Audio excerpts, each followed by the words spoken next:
नमस्कार। इंदौर शहर देश में स्वच्छता के लिए जाना जाता है। एक बार दो बार नहीं, 6 बार स्वच्छता में लगातार देश में प्रथम स्थान हासिल कर चुका है। लेकिन अब इंदौर विश्व के मानचित्र पर भी अंकित हो रहा है। विश्व में तमाम तरह के अलग अलग ग्लोबल वार्मिंग को लेकर विश्व जलवायु संगठन अलग अलग काम करते हैं। तो इस समय दुबई में जो COP28 होने जा रही है, उसमें इंदौर को विशेष तौर पर निमंत्रित किया गया है।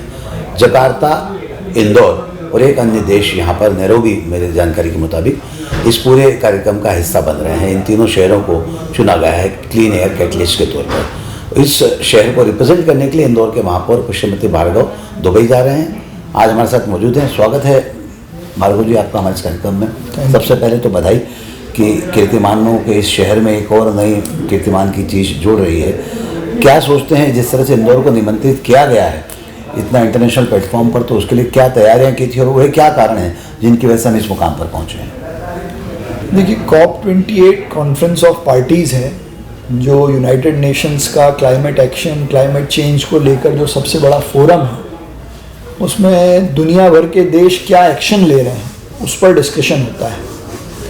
इसी में उन्होंने एक नई कड़ी इस बात की जोड़ी है कि लोकल लेवल पर क्या एक्शन हो रही है। तो दुनिया भर के कई सारे देश के कई बड़े शहरों के मेयर्स को इसमें इनवाइट किया गया और उसकी इनविटेशन का क्राइटेरिया ये था कि पिछले 1-1.5 साल में, 2 साल में किन शहरों ने अपने क्लाइमेट को ठीक करने की दृष्टि से, एयर क्वालिटी को ठीक करने की दृष्टि से काम किया, उसकी स्टडी की या अपने क्लाइमेट एक्शन के प्लान को बनाया। तो इंदौर में हमने पिछले 1-1.5 साल में क्लीन एयर कैटलिस्ट के साथ मिलकर कुछ इंटरनेशनल एजेंसीज़ के सहयोग से, चाहे वो UNAID हो, WRI हो, शहर के क्लाइमेट एक्शन पे काम किया। उसकी एयर क्वालिटी को इम्प्रूव करने के लिए कई सारे प्रयास किए, जैसे होटलों में या मोटेल्स पे चलने वाले जो लकड़ी और कोयले की भट्टियाँ थीं उनको CNG पे कन्वर्ट करने का काम किया। ट्रांसपोर्ट के व्हीकल्स को EV पे कन्वर्ट करने का प्रयास किया। नो कार डे जैसे इनिशिएटिव लिए।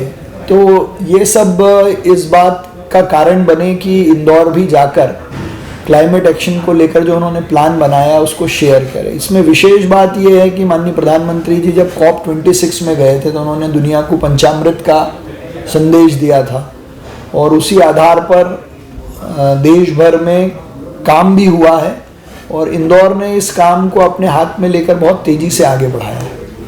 आपने कहा कि नो कार डे, जिसको काफ़ी अच्छा प्रतिसाद जनता का मिला था और मुझे याद है कि शहर में कई सारे लोग साइकिलों पर निकल पड़े थे। तो एक ज़रूरत होती है कि इनिशिएटिव लेने की, आम जनता से उस इनिशिएटिव को जोड़ने की। इंदौर की स्वच्छता भी इसका उदाहरण है। इस तरह के प्रयास जो नो कार डे मनाकर आपने शुरू किए, उसको और कंटिन्यू करने की दिशा में कोई प्रयास कर रहे हैं? देखिए, हम इस आचार संहिता के बाद पूरे शहर से आह्वान करने वाले हैं कि महीने की हर 22 तारीख शहर के लिए स्वयं प्रेरणा से नो कार डे रहेगी। लोग कम से कम अपनी कार उस दिन लेकर निकलें, 2 व्हीलर से निकलें, साइकिल से निकलें और इस आह्वान को, इस प्रयास को आगे बढ़ाया जाए। तो महीने की हर 22 तारीख और 22 सितंबर तो हम प्रयास करके कोशिश करें हर साल कि वो 100% नो कार डे रहे। क्योंकि दुनिया के आप किसी भी बड़े देश को देखेंगे या बड़े शहरों में जाकर देखेंगे तो चौराहों पर स्क्रीन लगी रहती है, traffic delayed by 2 hour, traffic delayed by 3 hour. तो बहुत इंफ्रास्ट्रक्चर होने के बाद भी बड़े बड़े शहरों में ट्रैफिक जाम की समस्या आती है। तो उसका जो अंतिम हल है वो है उपयोग कम करना। अपनी आवश्यकताओं को थोड़ा कम करना पड़ेगा। मेट्रो जैसे प्रोजेक्ट से कुछ फ़र्क पड़ने वाला है? नहीं, देखिए, आने वाले समय में जिस तरीके से इंदौर बढ़ रहा है, जिस तरीके से इंदौर में माइग्रेशन हो रहा है, तो करीब 2050 में हमारी आबादी होगी 80 से 90 लाख। और इतनी बड़ी आबादी को एक स्थान से दूसरे स्थान पे कम्यूट करने के लिए पब्लिक ट्रांसपोर्ट ही एक आखिरी सॉल्यूशन होगा। तो आज भले ही मेट्रो की दृष्टि से हम ना सोचे, पर जब ये 2027-28 में बन के तैयार होगी, 2030 में जब इसका उपयोग शुरू होगा, तो मुझे लगता है कि ये बहुत ही महत्वपूर्ण प्रयास रहेगा जो शहर के ट्रैफिक को कंट्रोल करेगा। शुरुआती दौर में जब AICTSL की बसें शुरू की गई थी और उससे ऐसा प्लान किया गया था कि मेन स्ट्रीम में मेन रोड पर ये बसें चलेगी और उसको कनेक्टिविटी जो है ई रिक्शा या छोटे वाहनों से दी जाएगी।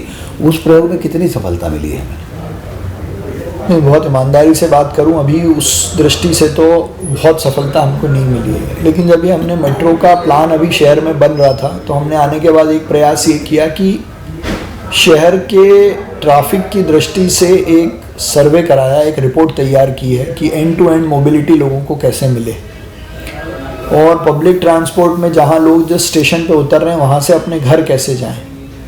तो अभी इस बात पर वाकई में हर दृष्टि से बहुत फोकस करने की ज़रूरत है कि एक ही सड़क पे रिक्शा भी चल रहे हैं, ई रिक्शा भी चल रहे हैं, सिटी बसेस भी चल रही हैं, कार भी चल रहे हैं, टू व्हीलर भी चल रहे हैं। तो ये इनका जो एरिया है कम्यूट का, ये फिक्स करने की ज़रूरत है। इसमें सरकार की, ट्रांसपोर्ट डिपार्टमेंट की, पुलिस की, ट्रैफिक पुलिस की, नगर निगम की, सबको मिलकर कुछ कठोर निर्णय लेने पड़ेंगे कि ई रिक्शा कहाँ से कहाँ चलें, उनका एरिया और रूट तय हो, सिटी बसेस कहाँ रुकेंगी, कहाँ नहीं रुकेंगी, इसको बहुत कठोरता से तय करने की आवश्यकता है।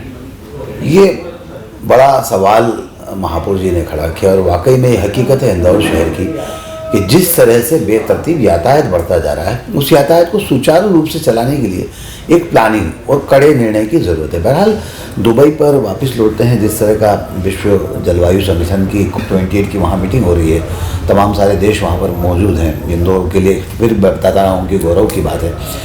क्या लगता है वहाँ से जो दूसरे देश नैरोबी और जकार्ता को भी चुना गया है, तो उनके बीच और हमारे बीच कोई इस तरह की कंपटीशन आने वाले समय में COP29 में होगी, या इसको लेकर कुछ और अलग से प्लान है?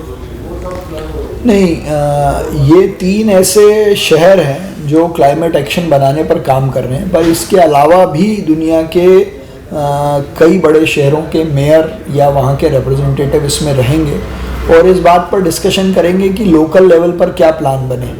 उसका ऑब्जेक्टिव ये है कि UN में बैठ के लोग प्लान करते हैं कि दुनिया के देशों को क्या काम करना है, लेकिन अल्टीमेटली वो काम जो है वो ग्राउंड लेवल पे होना है, लोकल गवर्नमेंट्स को वो काम करना है। इसलिए लोकल एक्शन पर 2 तारीख को एक बड़ा डिस्कशन होगा, उसमें कई सारे देशों के शहरों के प्रतिनिधि अपनी बात रखेंगे।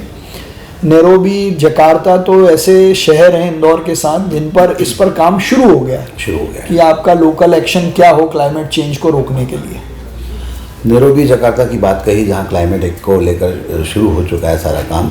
ग्लोबल वार्मिंग की बात मैं करना चाहता हूँ, और ग्लोबल वार्मिंग को लेकर पूरे विश्व में काफ़ी अवेयरनेस है।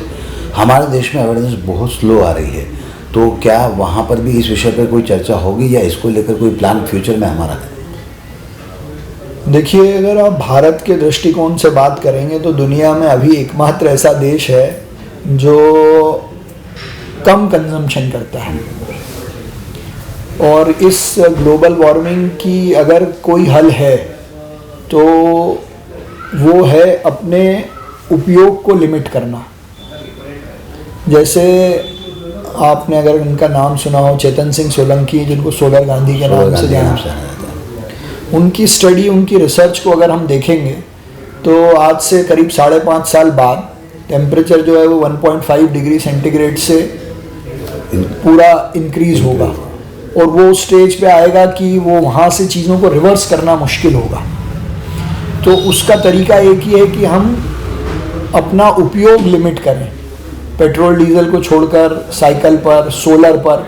सोलर में भी कितना आवश्यकता है, क्योंकि सोलर पैनल्स का डिस्पोजल एक अपने आप में चुनौती है। तो ऐसे कई सारे काम हैं जो हमको करने पड़ेंगे, और कंजम्पशन कम करना पड़ेगा, तभी ग्लोबल वार्मिंग से लड़ा जा सकता है। यानी कि सेल्फ अवेयरनेस की बात की जाएगी। तो इस समय जो COP28 में अपना प्रेजेंटेशन जो रहेगा वो किन मुद्दों पर रहेगा, किस आधार पर रहेगा? क्या वो हम जिस तरह से आपने कहा कि नो कार डे और भी अन्य कई चैलेंजेस को लेकर आपने बात की, उसी पर आधारित रहेगा? देखिए, पॉल्यूशन के 3 प्रमुख कारण हैं। एक अपने सॉलिड वेस्ट मैनेजमेंट, दूसरा ट्रैफिक से होने वाला पॉल्यूशन, तीसरा इंडस्ट्री से होने वाला पॉल्यूशन। तो जहाँ तक सॉलिड वेस्ट मैनेजमेंट का विषय है इंदौर, उसमें अपने आप में एक ग्लोबल मॉडल है। ट्रैफिक से जो पॉल्यूशन होता है उसके हमने प्रयास किए, जैसे रेड लाइट ऑन तो engine off, no car day, या कम से कम हम गाड़ियों का उपयोग करें, ई व्हीकल का प्रमोशन करें। इंडस्ट्री से होने वाले पॉल्यूशन पे अभी बहुत काम इंदौर में करने की ज़रूरत है, ट्रैफिक से भी करने की ज़रूरत है। तो इसके जो उपाय हैं उस पर सब लोग अपनी बात रखेंगे, अपना डिस्कशन करेंगे। तो इंदौर ने भी जो जो प्रयास किए हैं, एक तो हम उसको शेयर करेंगे और दुनिया भर में क्या अच्छी प्रैक्टिसेस हैं उसको सीख के आएंगे। बहुत अच्छी बात है। इंदौर ने जो प्रयास किए हैं उसको हम वहाँ लोगों तक पहुँचाने की कोशिश करेंगे, और दुनिया भर में जो प्रयास हो रहे हैं, दुनिया भर में जो नए नए प्रयोग हो रहे हैं, इन्वेंशन हो रहे हैं ग्लोबल वार्मिंग को लेकर या बाकी चीज़ों को लेकर, उन पर फोकस किया जाएगा। ये कहना है इंदौर के महापौर पुष्यमित्र भार्गव जी का, जो COP28 समिट में भाग लेने इंदौर से दुबई जा रहे हैं। बहरहाल हमसे बातचीत करने के लिए बहुत बहुत शुक्रिया। बहुत बहुत धन्यवाद। आज के इस कार्यक्रम में बस इतना ही। सुनील जोशी को दीजिए इजाज़त। नमस्कार।